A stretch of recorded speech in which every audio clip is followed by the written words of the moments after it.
어떤 사건이 일어나느냐? 그건 이스라엘의 역사가 요세푸스의 기록에 의하면 이렇게 기록되어 있습니다. 이 요세푸스는요, 주후 37년, 그러니까 예수님이 돌아가신 후 4년 후에 태어나서 거의 100살까지 살다가 100년경에 사망한 사람인데, 유명한 이스라엘의 역사를 집대성한 역사학자입니다. 이 요세푸스의 기록에 의하면 6월절 절기 동안에 이 초막절을 지키고 있는데 유대인들이 2,000명에서 약 3,000명 가량이 총독 빌라도의 군사들에 의해서 그만 이 행사 기간 동안에 살해를 당했습니다. 급습을 했죠. 이 비극의 이야기를 오늘 누가복음 13장 1절에서 5절에 말씀 가운데 전반부 1절에 정난하게 기록되는데 아주 무시무시하게 기록한 게 아니라 굉장히 유화적으로 부드럽게 기록했습니다. 바로 이런 말씀이죠. 그때 이렇게 나옵니다. 마침 두어 사람이 와서 빌라도가 어떤 갈릴리 사람들의 피를 그들의 제물에 섞은 일로 예수께 아뢰니, 예수님이 이 사건을 잘 알고 있다는 거예요. 아멘. 주님. 총독 빌라도가 아주 몹쓸 일을 했다는 거예요. 이런 참혹한 일, 그러니까 그들이 예수님의 그 시대에 율법을 잘 지키겠다고 초막절 이 행사를 경건히 지키고 있는데 광야에 나간 그들을 쫓아가서 이렇게 참혹하게 피를 흘리게 했습니다. 그래서 오늘 본문에는 두 가지 사건이 기록되어 있습니다. 짧은 문장이지만요. 첫째 하나는 뭡니까? 헤롯이 갈릴리 사람들을 죽여서 제물에 피를 씁니다. 빌라도가 그렇게 하고요. 자, 하나는 유대 나라의 예루살렘 안에 있는 실로암 연못에 물을 공급하는 수로가 있습니다. 끌어들이는데요. 이건 헤롯의 치적입니다. 왜냐하면 해발 780m 정도 되니까 예루살렘 안에는 물이 귀하죠. 높은 고도니까. 그러니까 이게 수돗물을 끌어와야 됩니다. 이 수돗물을 끌어와서 실로암 연못을 만들었으니 여기에 망대를 지어가지고 물을 누가 오염시키거나 독약이나 극약을 치면 안 되니까 이게 망대를 씌워가지고 여기를 지키는 겁니다. 예루살렘 성 안에 사람들의 저축이니까요. 자, 그런데 이 세워놓은 망대가 어느 날 무너지더니 그만 그 밑에 있던 18명이 즉사하고만 했습니다.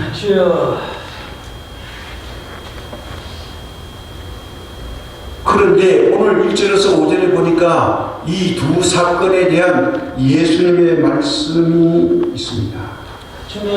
뭐야? 이 두 사건의 배경이 동일하다. 이거.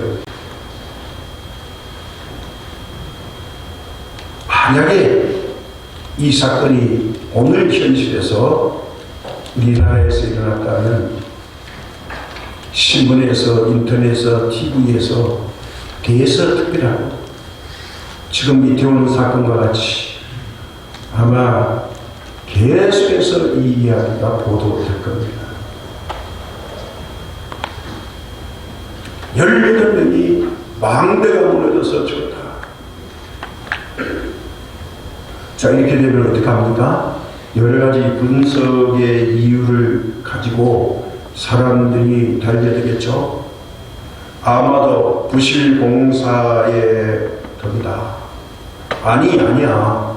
공무원이 뇌물 먹고 이걸 눈 감아줘서 그런 거야. 업자가 돈을 적게 들려고 돈을 많이 벌려고 이 재료를 불실하게 쓴 거야. 아니 이건 정책적으로 잘못돼서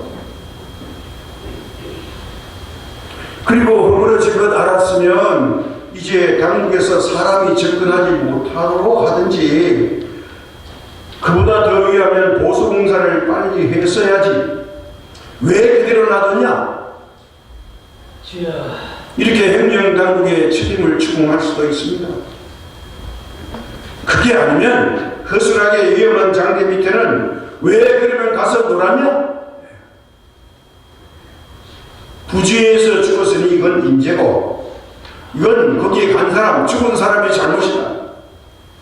뭐 이렇게 생각할 수도 있습니다. 원인 분석은 다양할 수가 있습니다. 이런 분석이 필요 없는 게 아니라 분석은 필요합니다. 하지만 우리는 알아야 합니다. 예수님은 이 두 가지 사건을 어떤 차원으로 보셨느냐 이겁니다. 주님. 우리 예수님은 이런 세상적인 차원으로 보시지 않았습니다. 주여. 우리 사람들이 당연히 보편적으로 생각할 수 있는 그런 관점을 보시지 않고 특수한 관점에서 보십니다. 그게 뭐냐? 보다 영적으로 신앙적인 눈으로 보시는 겁니다. 아멘.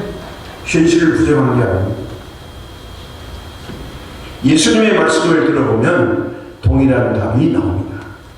4절에 또 실로암에서 망대가 무너져 치어 죽은 18사람이 예루살렘에 간 다른 사람보다 죄가 더 있는 줄 아느냐?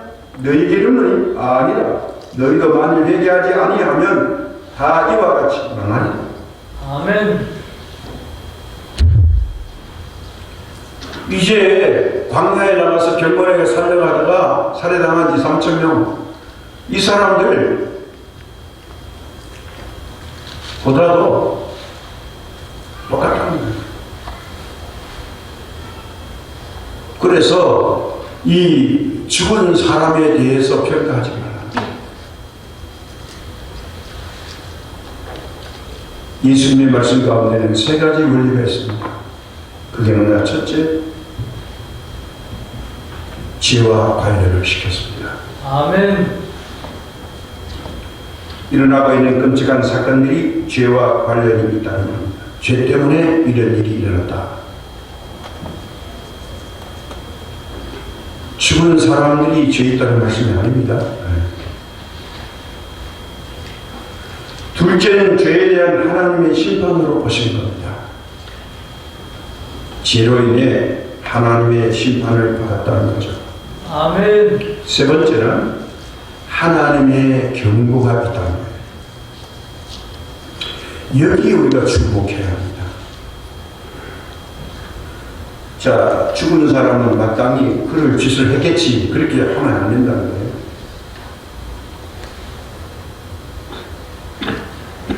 죽은 사람이 너희들보다 죄가 많아서 죽은 것이 아니다. 그것은 하나의 경고이다. 아멘.